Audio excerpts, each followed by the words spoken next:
Y en ese sentido, y este es el último punto que yo quiero señalar, Colombia es un eslabón más en la dominación imperialista de los Estados Unidos en nuestra América, en nuestro continente. Y al respecto podemos destacar algunos tópicos.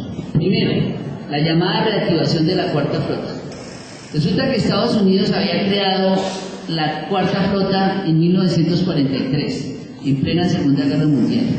La Cuarta Flota fue disuelta en 1950 y volvió a ser activada en el 2008. ¿Qué es la Cuarta Flota? La Cuarta Flota es una unidad militar móvil que surca los mares de América, y no solamente los mares, los ríos, por ejemplo, de América, con un despliegue militar encabezado por un portaaviones, con gran cantidad de aviones, de tropas, de equipo militar, de equipo electrónico, y surca entonces los mares del continente. En eso lleva 2 años, obviamente espiando, tomando fotografías, tomando información de todos los lugares donde está recorriendo. Pero ¿cómo se presenta ese despliegue militar? Como un despliegue humanitario. Hasta el punto de que cantantes colombianos, tan nacionalistas como Juanes, le cantaron a la Cuarta Flota, ¿no? Aquí cerca, en la costa pacífica colombiana, ¿sí? Y participaron en campañas humanitarias, poner vacunas, ¿sí? Regalarles a los niños chicles, campañas de ese estilo, ¿sí? ¿Y qué hay detrás de eso? Pues el control, el espionaje, realización de actividades militares bilaterales con los ejércitos que apoyen esa movilización. Y en América Latina son un poco los ejércitos que han apoyado esa movilización. Entre ellos están solamente Colombia, México y Perú, ¿sí? Mire, el área de patrullaje de la Cuarta Flota abarca un área de 112.000 kilómetros cuadrados. Se puede desplegar de norte a sur, de este a oeste, ¿sí? Es un mecanismo que se considera como una armada global, que puede intervenir en cualquier momento, en este caso de América Latina, cuando se considere necesario.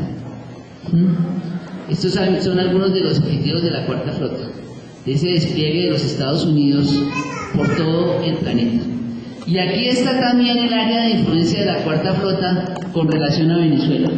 Examinen ustedes, miren, despliegue de la Cuarta Flota y todo lo que la Cuarta Flota puede hacer. Los puntos rojos son puntos de control y las líneas azules es el despliegue militar, la cobertura en términos de radar y de inteligencia hacia Venezuela.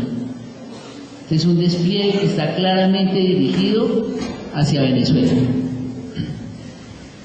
Este es un primer elemento. Un segundo elemento que hay que también analizar es el golpe en Honduras.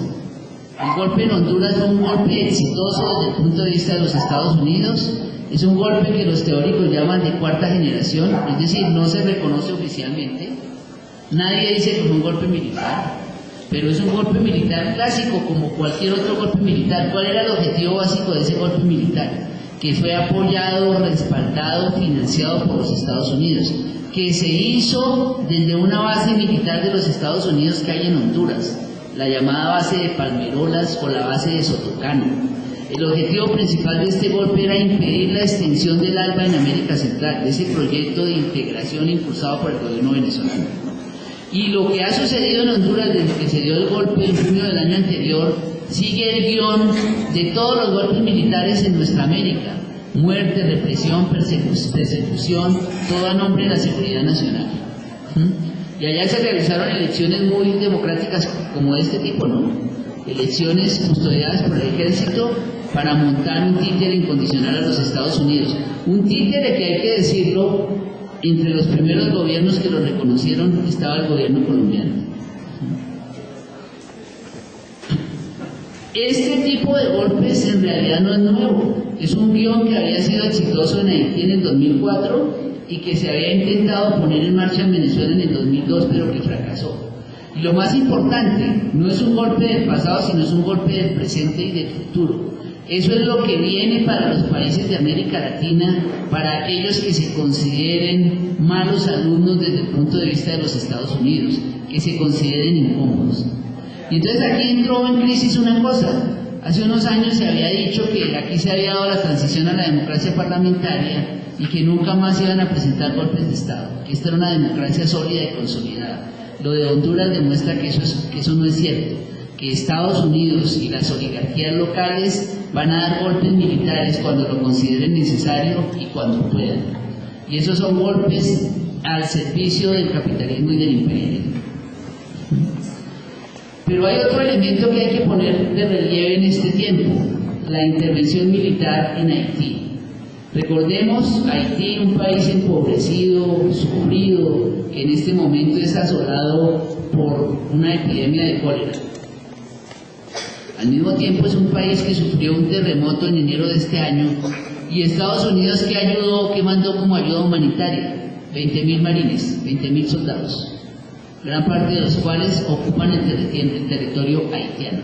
Por eso ahí aparece esa caricatura de la ayuda humanitaria, ¿no? ¿Sí? O esta foto, que es todavía más reveladora, es una foto de Puerto Príncipe inmediatamente después de la ocupación de los Estados Unidos.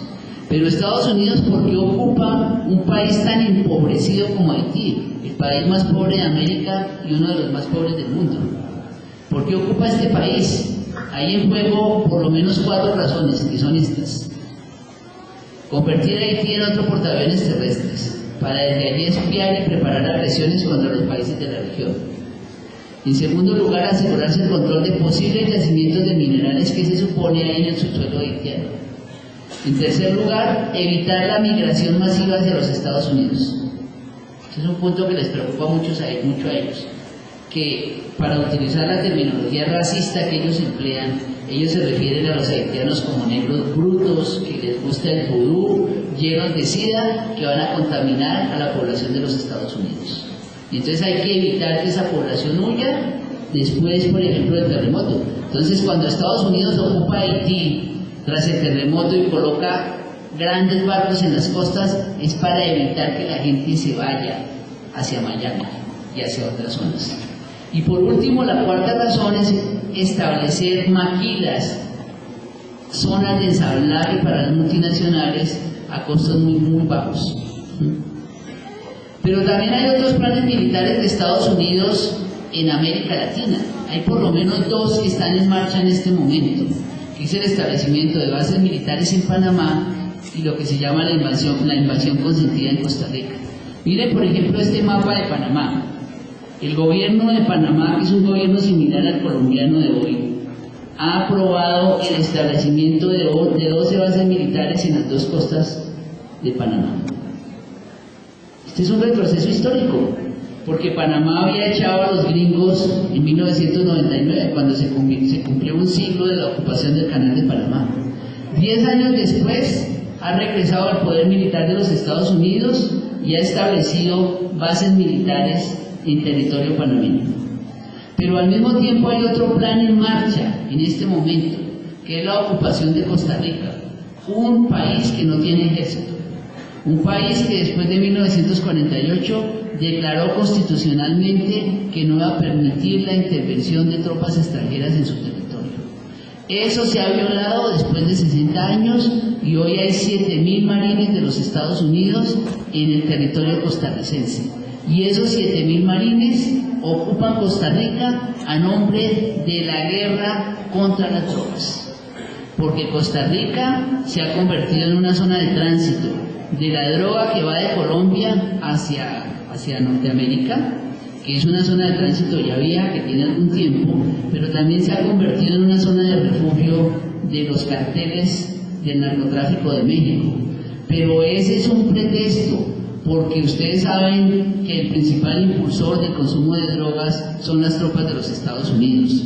Donde hay tropas de los Estados Unidos, aumenta la producción y el consumo de narcóticos, porque las tropas de los Estados Unidos desde la guerra de Vietnam han desarrollado esa lógica. Se establecen y aumenta el consumo de drogas. Es decir, que entonces paradójicamente en Costa Rica la producción y el consumo de drogas se incrementa por la presencia de las tropas de los Estados Unidos que desarrollan e impulsan el consumo.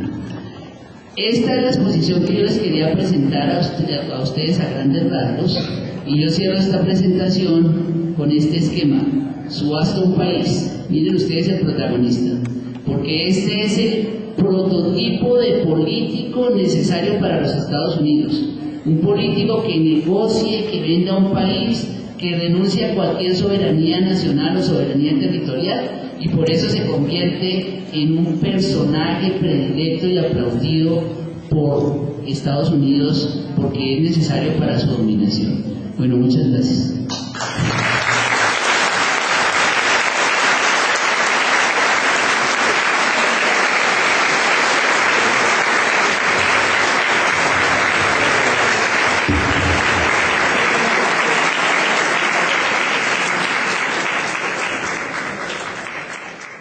Bueno, con relación a las preguntas que hace el compañero, los sucesos del Ecuador están escritos en esta misma lógica. Lo que acaba de acontecer en el Ecuador es un proceso de ensayo y error, podríamos decirlo así, tendiente a medir fuerzas y a ver cuál es la capacidad de resistencia que pueda tener un régimen como el de Correa y la población ecuatoriana, que consideran incómodo, aunque a pesar de que el mismo gobierno ecuatoriano actual sea un gobierno muy contradictorio, un gobierno que se ha ido alejando de los movimientos populares, y a pesar de que en la Constitución se estableció que los recursos naturales iban a manejarse en beneficio de la nación ecuatoriana e iban a contar con la participación y discusión de la nación ecuatoriana en caso de tomar decisiones de venta de recursos, por ejemplo. En términos fiscales, el Estado ecuatoriano está interesado en recibir recursos y ha hecho acuerdos que van en contra de los intereses de la mayor parte de la nación. Pero a pesar de eso, es un gobierno muy incómodo porque sigue planteando algunas cosas en términos de nacionalización de recursos, de mejor manejo en relación con las multinacionales, de renegociar la deuda externa. Pero sobre todo tal vez el hecho que más le incomoda a los Estados Unidos es que el gobierno de Correa suprimió la base de Manta en territorio ecuatoriano como un signo de soberanía nacional, que es un signo de soberanía nacional que adquiere relieve si lo comparamos con el caso colombiano, donde en Ecuador se cierra la base de Manta y aquí se abren 7 bases por lo menos, si no más, para las tropas de los Estados Unidos. Entonces este es un ensayo que seguramente no va a ser el primero y que pone de presente y alerta a estos gobiernos que se llaman nacionalistas o progresistas de con quién están de verdad, si están con los intereses de la nación, de las mayorías, si radicalizan los procesos, si se sitúan más a la izquierda o si en lugar de eso adoptan posturas muy tibias, muy blandas, muy reformistas, sin tocar a fondo los intereses de la oligarquía y de las transnacionales. Eso es lo que está en juego. Y con relación al segundo punto, sí, obviamente que llama la atención que haya tantas antenas dispuestas en este lugar, como están dispuestas en gran parte del territorio colombiano, lo cual genera nuevas formas de contaminación y nuevas enfermedades. Aquí lo que estamos viendo es el origen de enfermedades presentes y futuras, que ya están apareciendo en distintos lugares del mundo, que tienen que ver, por ejemplo, con la contaminación radioeléctrica, con la contaminación magnética, que están generando nuevos tipos de enfermedades que hasta ahora ni siquiera están diagnosticadas, que hasta ahora ni siquiera se reconocen como enfermedades, porque estas antenas producen al cabo del tiempo cáncer, por ejemplo, Alzheimer, mal de Parkinson, alteran o transforman el ADN de los seres humanos y de los seres vivos en general. Es decir, que nosotros estamos viviendo aquí en carne propia un problema que ya es problema de salud pública en los Estados Unidos o en la Unión Europea.